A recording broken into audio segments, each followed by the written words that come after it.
Here's a question that might make you pause. Were the Nazis all monsters? It's tempting, isn't it? To believe that only deranged minds could commit such atrocities. But what if I told you that this very idea might be misleading? What if, instead of monsters, history was filled with ordinary people capable of extraordinary evil? Let's dive into one of the most unsettling concepts in human history, the banality of evil. This phrase, the banality of evil, comes from the philosopher and political theorist Hannah Arendt. In 1961, Arendt covered the trial of Adolf Eichmann, a high-ranking Nazi officer, for The New Yorker. Eichmann's role in organizing the logistics of the Holocaust was beyond horrific. You'd expect a monster at the stand, right? Someone snarling, cold, filled with hate. But Arendt saw something else, a man who looked ordinary, boring even, a bureaucrat who claimed he was just following orders. Arendt's conclusion? Evil doesn't always come with horns and a villainous grin. Sometimes it wears a suit, speaks in clichés, and files paperwork. The scariest part was that Eichmann didn't appear inherently wicked. He was painfully average. This led Arendt to her groundbreaking and chilling conclusion. Under the right, or rather wrong, circumstances, ordinary people can become agents of evil. Not out of passion, but out of thoughtlessness, conformity, or a blind sense of duty. So, what does that mean for us? If someone like Eichmann could participate in such atrocities without deep-seated malice, what does that say about human nature? It's an idea that's haunted many. Maybe evil isn't as rare or monstrous as we want to believe. Maybe it's more banal, more common, more us.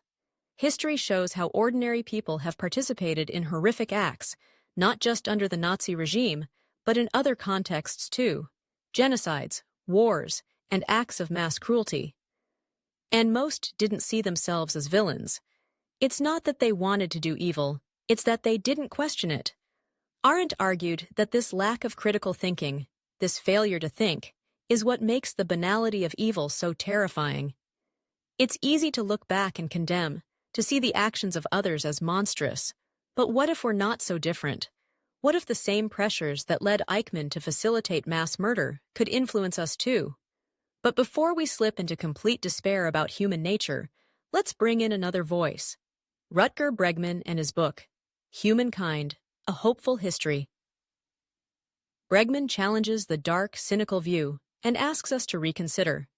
His argument? Most people are not naturally inclined toward cruelty or evil. He points out that acts of kindness, cooperation, and empathy are also deeply rooted in our history. So, how do we reconcile this with Arendt's observations? Bregman suggests that while people can commit horrific acts under social pressure or in complex systems, these situations don't define our baseline nature. Yes, Eichmann's story and Arendt's insights show how systems can dehumanize and distort. But Bregman reminds us that, left to our own devices, humans often lean towards compassion and cooperation. He argues that most atrocities are exceptions that prove the rule. Humans, by and large, seek connection, not destruction. So, where does that leave us? Are humans capable of evil? Absolutely. Arendt showed us how ordinary people, under the right conditions, can become part of the machinery of horror. But does that mean we're doomed to be that way? Not necessarily. Bregman's work gives us hope that outside of the pressure of toxic systems, we tend to choose empathy, help, and kindness. The takeaway? Maybe it's both simpler and more complicated than we think. We're capable of great good and great evil, depending on which path we're led down. The key? Awareness, critical thinking, and resisting blind conformity. And maybe, just maybe, a little faith in our better nature, guided not just by science, but by introspection and spirituality. Not the rigid dogma, but the part that whispers, we're better when we choose to be. If this made you think, hit that like button and subscribe for more deep dives into what really makes us human. Stay curious, stay critical, and remember, we're more than just the dark stories history tells. We're also the ones who write a better future. Evil is banal, but so is kindnesses. It's the choice that counts.